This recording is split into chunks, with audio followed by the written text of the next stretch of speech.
It's been 15 years since 12-year-old Jaliek Rainwalker vanished.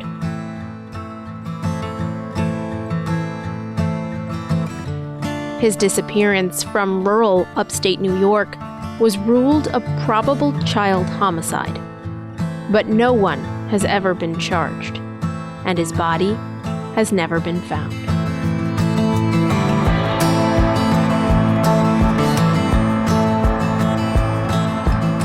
This is Rainwalker, the Lost Boy.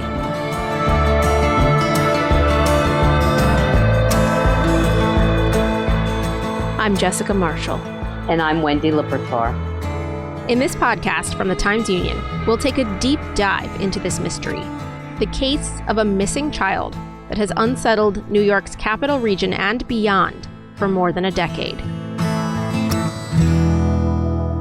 Episode 1, Red Robin.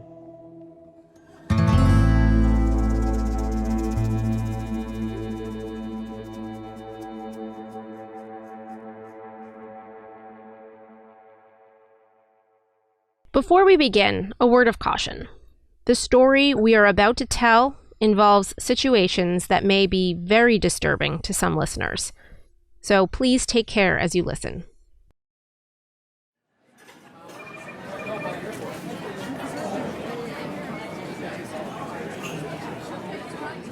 During Katie Bonesteel's first month as a waitress at the Red Robin restaurant in Latham, New York, she majorly messed up an order.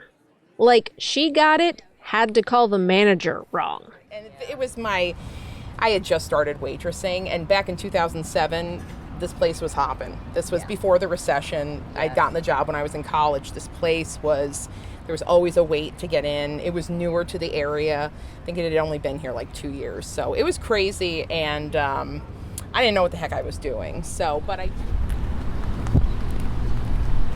is pretty quiet. Is this quiet enough for you, Jess? Or? Yeah, let's go. I hate to put you guys in the corner there, but Well, seems like this is a little bit better. quiet. Wendy Libertor and I met Katie Bonesteel at the Red Robin recently to relive the night of her epic screw-up. Yeah.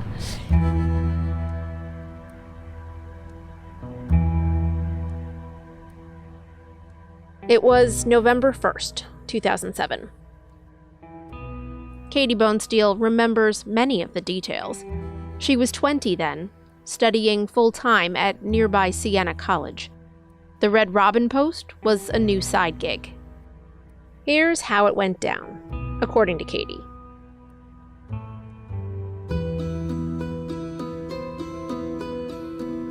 Around 7:30 on November 1st, a pair of customers were seated in her section. One was a stocky-ish white man who looked to be in his 30s. He was bald. He had a beard below his neck. The other was a lanky, mixed-race boy with golden skin, blonde hair, and bright green eyes. He looked to be about 12. She says only the man spoke when she took their order. On the other side of the booth, the boy stayed silent. He was pushed up in the corner. He didn't sit in the center of the booth. He sat pushed up in the corner of the booth, and he was quiet the entire time.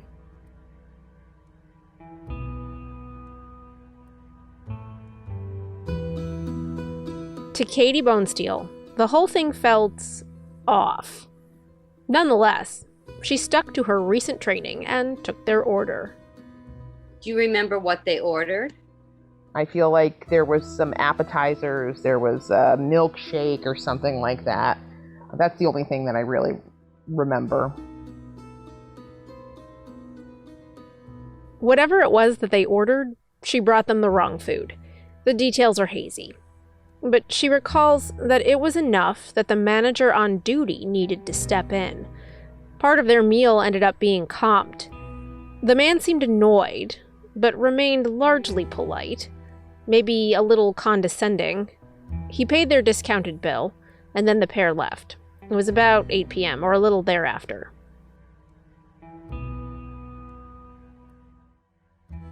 A few days later, when she was off duty, Katie Bonesteel got a call from her manager. She had to come to the restaurant immediately. The state police wanted to talk to her. Yeah, like, did I run a red light? Like, I had no idea why the state police wanted to speak with me at work. And when I got there, they said, you served this, this man, this young boy. And I instantly knew who it was because of, the fact that I had messed up their order, which seems to be written in the stars, I guess, because otherwise I probably wouldn't have remembered them because, you serve so many people. The police wanted to talk to her because she was one of the last people to see that 12-year-old boy before he disappeared. His name was Jaliek Rainwalker.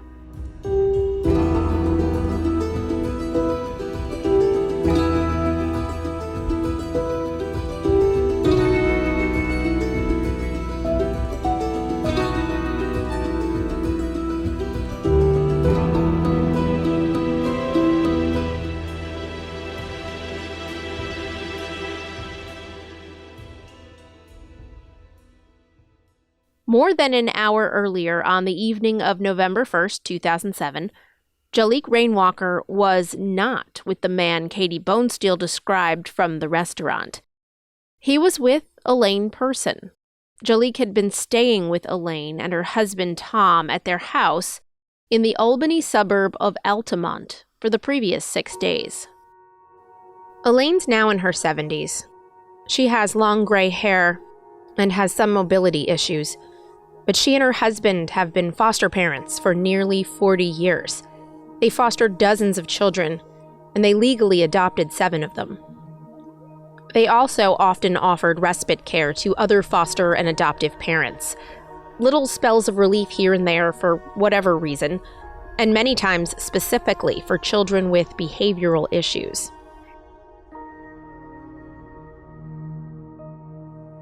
Elaine and Jaliek pulled into the parking lot of 1228 Western Avenue in Albany in Elaine's car just before 7 p.m. At the time, it was a Best Western hotel, just across the busy thoroughfare from the entrance to the University at Albany campus. Elaine was headed to a class at the university that evening and had agreed to drop Jaliek off there with his father. We showed up here just before 7 o'clock, and Jaliek said, "Hey, there's my father's car."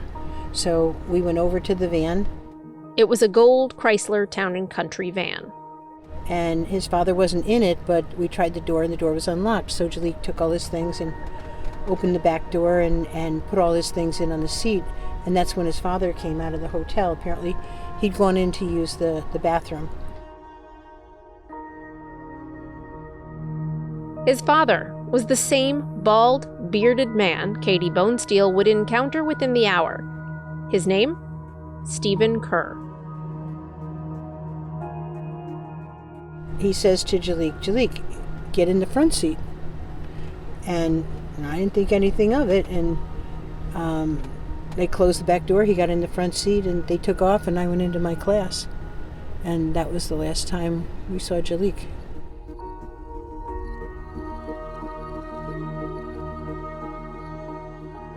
During the last week of October of 2007, Elaine and Tom were taking care of Jaliek.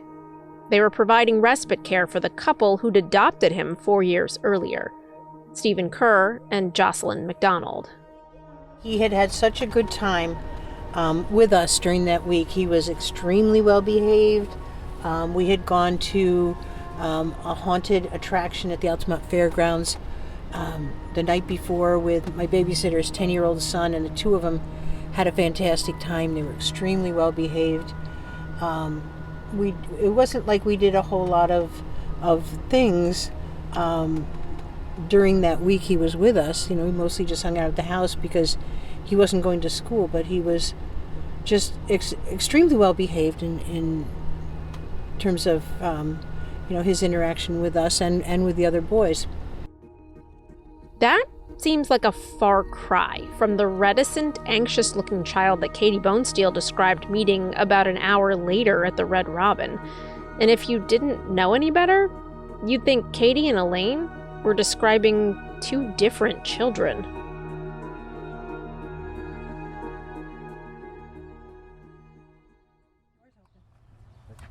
Ah. Oh, this door, okay, this door, will it not open? Oh, okay. 1228 Western Avenue is now an assisted living facility called the Promenade. Wendy and I met Elaine and Tom in the parking lot there. Thank you so much. Elaine sits in the front seat of her van.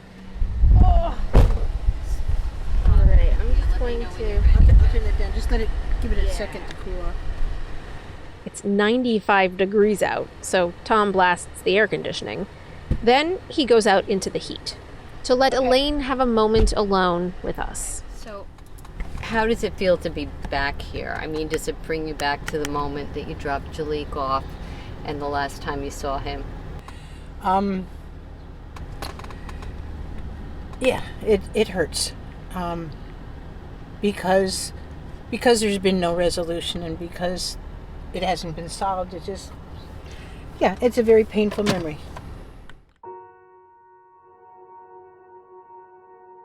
Elaine remembers the fall of 2007 very clearly. She and Tom were fostering 3 teenagers at the time. In mid-October, she says she got a phone call out of the blue from Jaliek's father, Stephen Kerr. She remembered him from a brief meeting they both attended at Parsons Children and Family Center a few years earlier. That's an Albany-based organization that facilitates foster placement and adoption. Stephen and his wife Jocelyn were in the process of adopting a child that Elaine had once watched for a few days for another foster family. That child was Jaliek. On the phone, Stephen seemed frantic. He was desperate for someone to take Jaliek for respite care. So why did Stephen tell you they were desperate for a respite family? What was going on, or what did he tell you was going on? He said that there were problems with Jaliek at the home school that he had been going to, and that he wasn't allowed to be home. At that point, we didn't have details. We just know that he had tried other respite homes and couldn't find anyone to take him. Elaine agreed to help. She didn't ask questions. When a child was in need of care, she and Tom would drop everything to help if they could. So Elaine and Stephen agreed on a plan. She would take Jaliek until that Thursday, November 1st. She would drop him off with Stephen that evening for the weekend because she and her husband had plans to go downstate to watch their daughter run the New York City Marathon. Elaine promised to take Jaliek back again the following Tuesday. That's November 6th. And at that point, we weren't sure for how long, but we were very excited about him coming back, and he was very excited about coming back. And that's why when we got the phone message the next day from Stephen Kerr that Jaliek had run away, it just didn't seem real.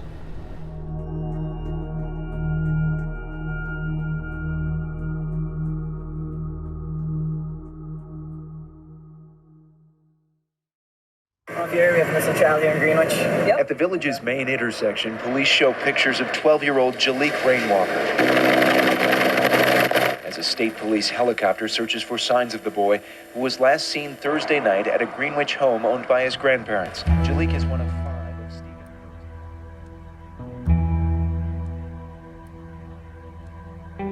Stephen. Stephen Kerr reported his son, Jaliek Rainwalker, missing just before 9 the next morning from a relative's house in the small Washington County village of Greenwich. According to Stephen's statement to police, the two had spent the previous night there alone. Stephen says they'd driven there straight from the Red Robin, which was about 35 miles south. He says Jaliek went to bed immediately upon arrival, but Stephen stayed up for a little bit and watched a romantic comedy starring Robin Williams. He didn't remember the title. And then, he says, he went to bed too. When he woke up, Jaliek was gone.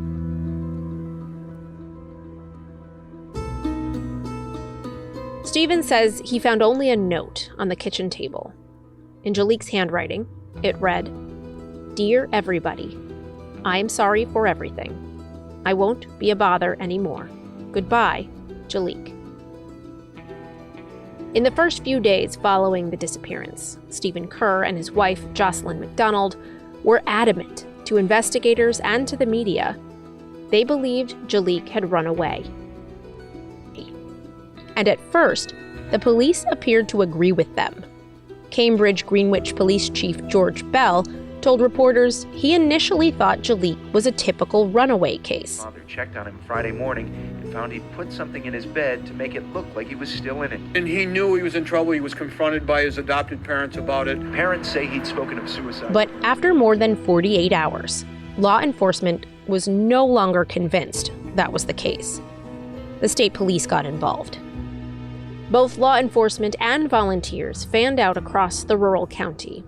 They combed woods, golf courses, lakes, mountains, and the nearby Battenkill River. They would search for Jaliek for days, for weeks, for months, but they found no trace of the boy. Meanwhile, his face was plastered across newspapers, television screens, a billboard. His green eyes, golden skin, and radiant smile leapt out of the photos.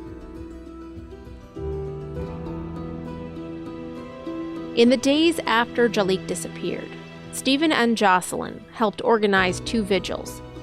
Jocelyn helped with a search. Stephen put up a handful of flyers advertising a $25,000 reward for info on Jaliek's disappearance. He did that in Albany, which is 35 miles from Greenwich. He also did a few interviews with local media. He told reporters at the time that he believed Jaliek had run away to live in Albany. If anybody knows what Jaliek is, we'd really love any information. Or Jaliek, if you're watching this, we'd love for you to come home and just try to figure this out.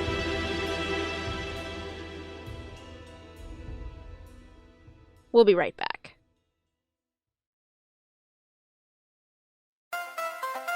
If you're enjoying this podcast, take advantage of all the Times Union has to offer and support our efforts to bring in you award-winning journalism by becoming a Times Union member today. Go to timesunion.com/subscribe.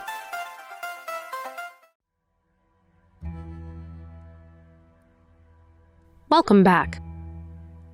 In the days after Jaliek disappeared in November of 2007, Jaliek's family told police and the media that the boy had had emotional and behavioral issues. He was prone to angry outbursts, they said. And in the weeks before he disappeared, they said he had threatened a child with physical harm in his homeschool program. Stephen Kerr began to tell news media that he thought Jaliek had run away to join a gang in Albany or Troy. I believe deep in my soul that my son Jaliek is alive and safe somewhere. But as the investigation continued, police began to question Stephen Kerr's account of the night Jaliek disappeared. For Cambridge Greenwich Police Chief George Bell, things weren't adding up. He started to express his doubts to reporters. Here he is on Albany's News Channel 13. I certainly don't believe that a 12-year-old, now being 17, irregardless, could just walk away from his home and just try to live a normal life out there. Bell claims after Jaliek's disappearance, his adoptive mother, Jocelyn McDonald, was cooperative at first. The police asked Stephen and Jocelyn to submit to polygraph tests. Jocelyn did. Stephen refused. He began to make statements to reporters that he was being unfairly targeted by police as somehow being involved in his son's disappearance. I'm not privy to much of the investigation because the police are still working on the assumption, partially, that I did something wrong.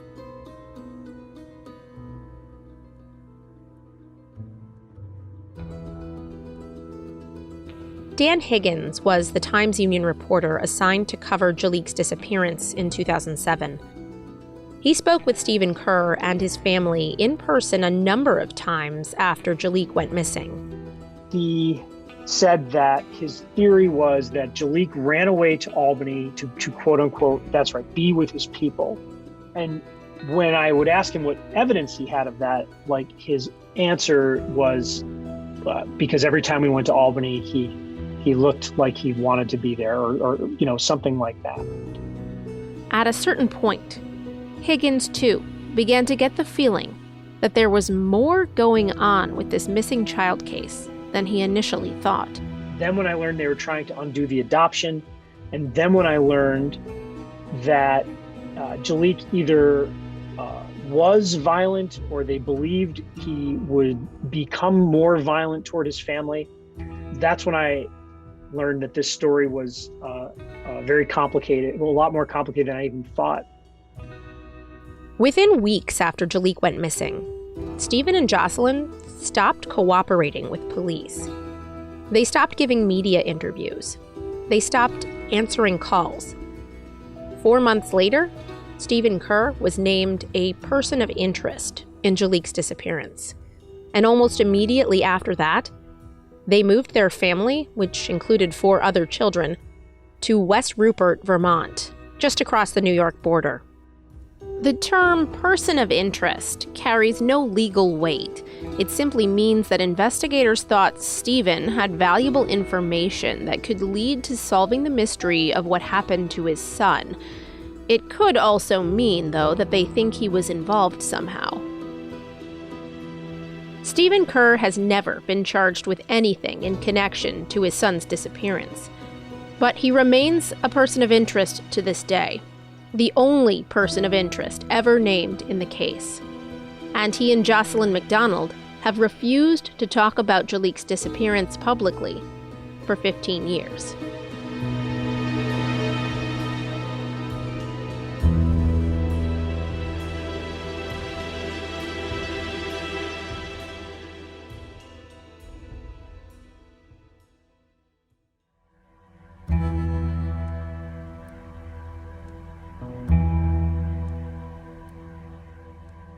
It has been 5 years since 12-year-old Jaliek Rainwalker disappeared. 6.5 years later, police are still getting tips about the disappearance of Jaliek Rainwalker. It's a 12-year-old boy from Washington County vanished without a trace. That was almost 15 years ago, and Jaliek Rainwalker would have turned 27 this month. In the intervening decade and a half, tips continued to flow in. About 2 months after the disappearance, local media outlets received an anonymous letter. In incomplete sentences, riddled with spelling errors. It began, quote, "Jaliek still alive." It ended with, quote, "Don't try to look, we are not there." The veracity of the note was never confirmed, and the search continued. Fields and forests combed with cadaver dogs. A search of the Hudson River in Troy came up dry. Reports of boys who looked a lot like Jaliek walking around Albany and the Hudson Valley, each a false alarm. A skull unearthed on the shores of the Hudson River 60 miles south of Greenwich, proven someone else's remains. The investigation remains very active and has never been considered a cold case.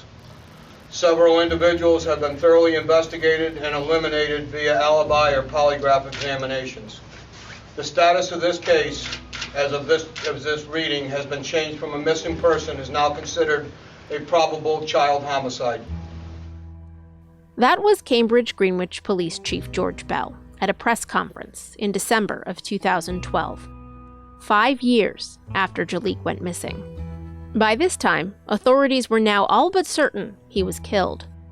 But they did not name a murder suspect. Again, state police are now following new leads on a Capital Region mystery that dates back to 2007. In July of 2022, almost 15 years after Jaliek disappeared, state police searched a wooded area in South Troy in connection to the case. Troy is a city along the Hudson about 30 miles south of Greenwich. Thus far, they have not publicly revealed whether they found anything there.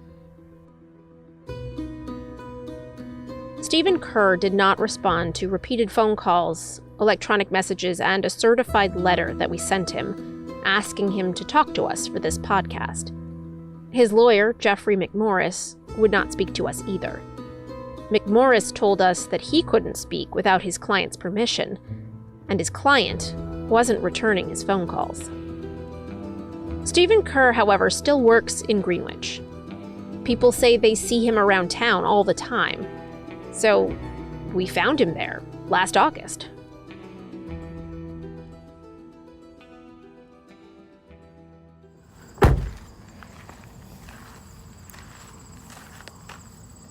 Oh, there's Stephen. Is that Stephen? Yeah, hi. Wendy Libertor from the Times-Union. All right. I just wanted to talk to you about this stories I'm doing, and I really want to make sure you have the opportunity to talk about Jaliek's disappearance. Do you want to talk about that, or? Thank you for giving me the opportunity. Yeah. Appreciate Okay. that. All right, but you don't want to talk, basically. Okay. All right. Thank you. I just wanted to make sure.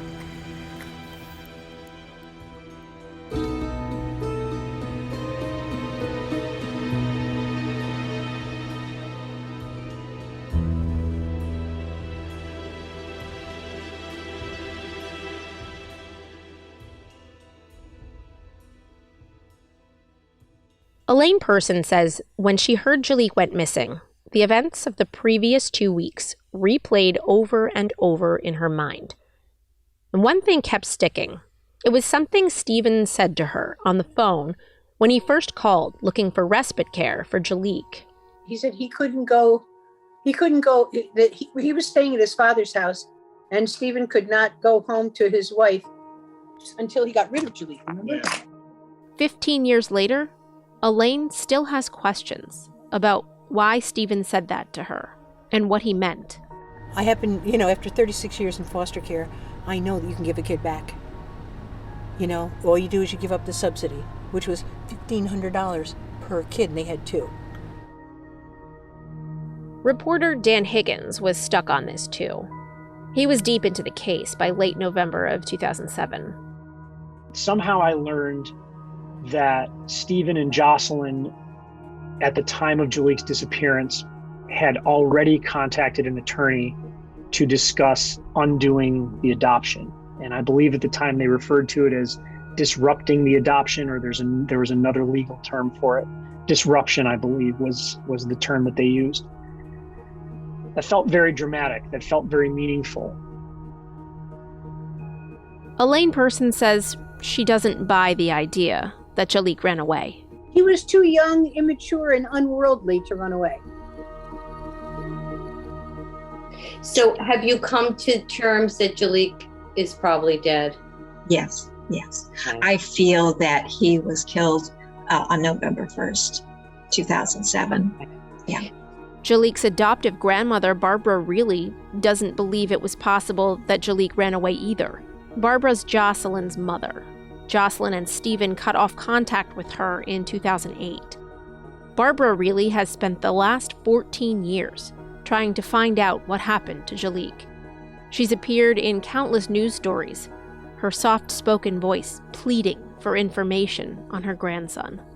Barbara really wakes up every morning on the day of a search thinking she'll soon have answers. As Barbara Reilly looks through pictures of her grandson, a candle sits lit in the window. Every day that candle has been lit for Jaliek.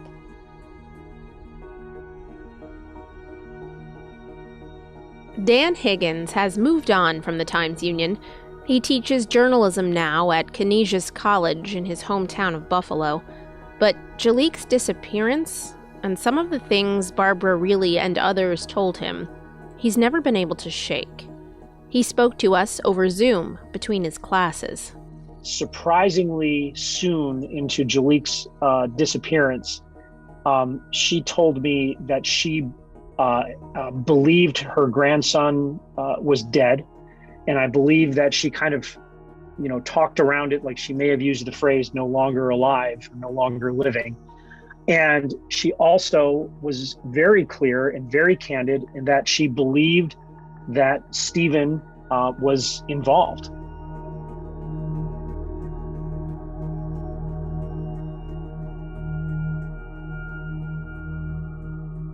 Let's pause for a moment.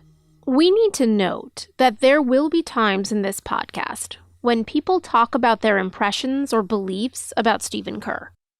Whether it's witnesses who knew him or members of the public with no ties to the principal players in this story, it's important to remember that in many cases, these impressions have been filtered through a lens of 15 years. That's 15 years during which Stephen Kerr has been the only person of interest identified by law enforcement. What you heard and will hear in this podcast are impressions, not necessarily facts that hold up in a court of law. The only actual fact that we have to go on is that Stephen Kerr has never been charged with a crime in connection to Jaliek's disappearance. Her microphone is sensitive, so... Hold on, let me put down my jingle. Yeah, I can hear there that. we go. It is a nice sound, though. Yeah. So what is it like to be back here? Strange. Everything feels very unresolved. 15 years later, back at the Red Robin in Latham, the memory of crossing paths with Stephen Kerr and Jaliek Rainwalker still haunts Katie Bonesteel. Her waitressing days are more than a decade behind her. She's 35 now, and she works for the state. She's a mom of 3 kids. You get your Law and Order moment in life. Not many people do, and it's not something to be like, it's like, hi, my name's Katie. I was the last person to see a missing child. It's not that, but I've never talked with most anyone about this. Some of my closest friends don't know, and it's because, it feels like there's so much reverence around the situation, and I don't feel like I can take a breath with respect to the matter until they find him. You know what I mean?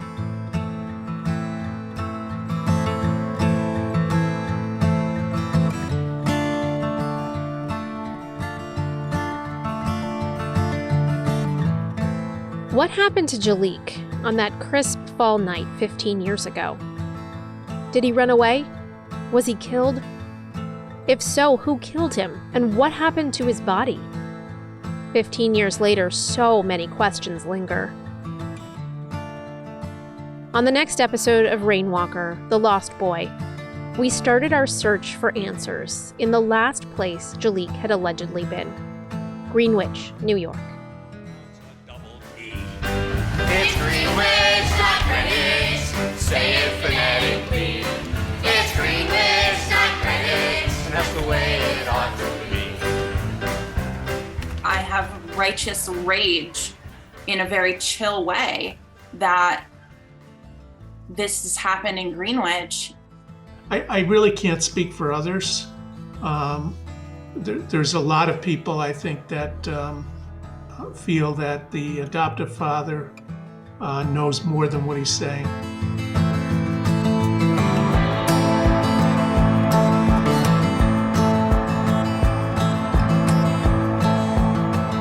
Rainwalker, The Lost Boy, is a Times Union podcast. This series was produced and edited by Wendy Libertor and myself, Jessica Marshall.